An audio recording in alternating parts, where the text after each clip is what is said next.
ओम नमः शिवाय। दोस्तों, भीमाशंकर ज्योतिर्लिंग महाराष्ट्र के खेड डिस्ट्रिक्ट में आया हुआ है। भीमाशंकर ज्योतिर्लिंग की उत्पत्ति क्यों हुई और अगर उसको हम अपने पर्सनल लाइफ से कंपेयर करें तो उससे हमें क्या सीख मिलती है, आज हम उस पर डिस्कशन करेंगे। पूर्व में भीम नाम का एक महाबली राक्षस था। वह रावण के भाई कुंभकर्ण और कर्तकी राक्षसी का पुत्र था। एक दिन भीम ने अपनी माता को पूछा, माँ, मेरे पिता कौन है और कहाँ है? हम इस तरह इस जंगल में अकेले क्यों रह रहे हैं? तब अपने पुत्र को उत्तर देते हुए कर्तकी ने कहा, पुत्र, तुम्हारे पिता रावण के भाई कुंभकर्ण थे। पूर्व में मैं धीराज राक्षस की पत्नी थी जिन्हें श्री राम जी ने मार डाला था। फिर मैं अपने माता पिता के साथ रहने लगी। एक दिन जब मेरे माता पिता अगस्त्य मुनि के आश्रम में भोजन करने गए तब मुनि के श्राप ने उनको भस्म कर दिया। फिर मैं फिर से अकेली पड़ गई। अब मैं इस पर्वत पर आकर अकेले रहने लगी। यहीं पर मेरी मुलाकात तुम्हारे पिता कुंभकर्ण से हुई थी और हमने शादी कर ली। लेकिन उसी समय श्री राम जी ने लंका पर आक्रमण कर दिया और तुम्हारे पिता को जाना पड़ा। और फिर उसी युद्ध में श्री राम जी ने तुम्हारे पिता का वध कर दिया। यह सुनकर भीम को बड़ा ही क्रोध आया और फिर उसने बदला लेने की ठान ली। फिर उसने अपने माता को कहा, माँ, मैं शीघ्र ही विष्णु जी से अपना बदला ले लूंगा। यह कहकर वो तपस्या के लिए निकल गया। सालों की कठिन तपस्या के बाद ब्रह्मा जी प्रसन्न हुए। उन्होंने वर मांगने के लिए कहा। तब भीम ने ब्रह्मा जी से कहा, प्रभु, अगर आप मेरी तपस्या से प्रसन्न हैं तो मुझे महाबली होने का वर दीजिए। तब ब्रह्मा जी ने तथास्तु कहा और वहां से चले गए। फिर भीम ने यह खुशखबरी अपने माता को सुनाते हुए कहा, माँ, अब मैं अवश्य ही विष्णु जी से अपना बदला ले लूंगा। यह कहके वह वहां से चला गया और उसने फिर देवताओं पे आक्रमण कर दिया। भयंकर युद्ध के बाद भीम ने स्वर्गलोक पे अपना अधिकार जमा लिया और देवताओं को परास्त कर दिया। फिर उसने कामरूप देश पे आक्रमण कर दिया। उसने वह देश पे भी अपना अधिकार जमाते हुए वहां के राजा को जेल में बंद कर दिया। लेकिन राजा ने हार नहीं मानी। राजा ने जेल में ही शंकर भगवान का पार्थिव लिंग स्थापित करके उनकी पूजा करने लगा। फिर यहाँ पर जब भीम को पता चला कि राजा जेल में ही कोई पूजा कर रहा है, तब भीम अपनी दैत्य सेना के साथ जेल में गया। वहां पे उसने राजा को कहा, हे दुष्ट, तू मुझे मारने के लिए कौन सा अनुष्ठान कर रहा है, बता, वरना मैं तेरा सर काट डालूंगा। तब राजा बहुत ही घबरा गया। वह भगवान की पूजा करने लगा। इधर कोई भी उत्तर न पाकर भीम को बड़ा ही क्रोध आया। उसने अपनी तलवार चलाई। एकाएक वह तलवार शंकर भगवान के ज्योतिर्लिंग पर जाकर गिरी।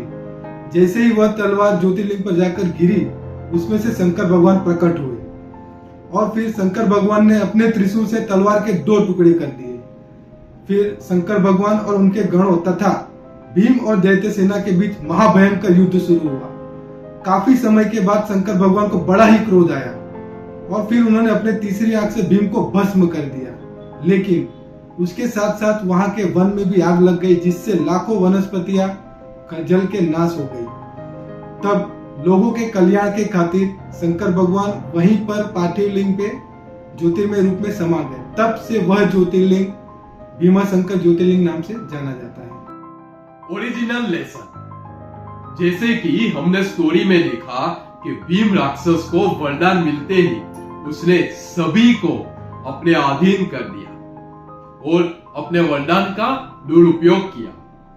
हमें जब भी कोई पावर मिलती है तो हमें कभी भी उसका दुरुपयोग नहीं करना चाहिए। हमें ऑलवेज ये याद रखना चाहिए जो स्पाइडरमैन मूवी में कहा गया है, with great power comes great responsibility. Lesson in the business world.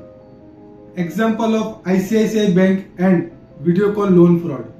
CBI के रिपोर्ट के मुजब आईसीआईसीआई बैंक के फॉर्मर सीईओ चंदा कोचर और उनके हस्बैंड वीडियोकॉन को लोन देने के अंदर इन्वॉल्व थे। इससे हमको यही सीख मिलती है कि हमको जो पावर मिलता है उसका हमको किसी की हेल्प करने के लिए यूज करना चाहिए, मिस यूज करने के लिए नहीं करना चाहिए।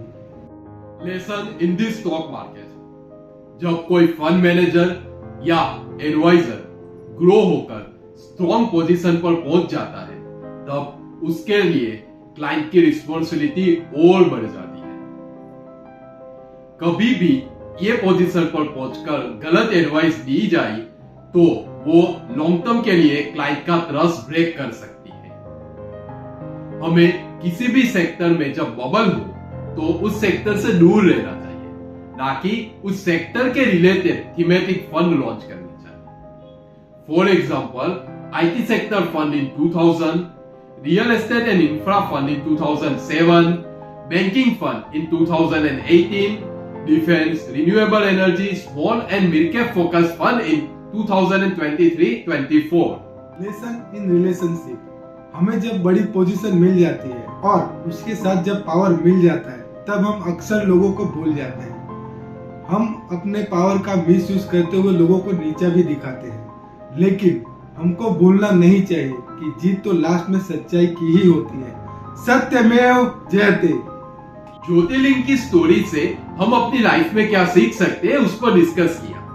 दूसरे सारे ज्योतिर्लिंग की स्टोरीज और उससे हम अपनी लाइफ में क्या सीख सकते हैं उसके लिए आप ऊपर वाला प्लेलिस्ट देख सकते हैं, और अष्टवक्र गीता से हम अपनी लाइफ में क्या पॉजिटिव बदलाव कर सकते हैं उसके लिए नीचे वाला प्लेलिस्ट देख सकते हैं।